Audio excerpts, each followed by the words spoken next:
Veteran Nollywood actor Chiwetalu Agu has recounted his ordeal after surviving a spiritual attack. In a recent video making rounds on the internet, the 66-year-old said that his enemies waged war against his life by sending spiritual arrows of bullets, stones, pins and others into his body, objects which were placed on display. According to him, a mirror was placed in his body by the spiritual attackers who tried to see what was keeping him alive despite their efforts, adding that his close relationship with God saved him.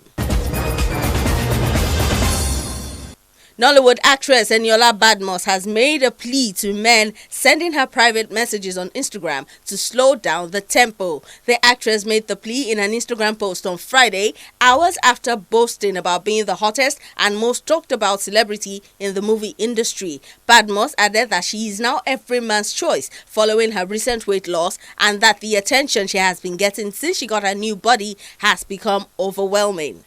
And that's all on the entertainment segment of News Now.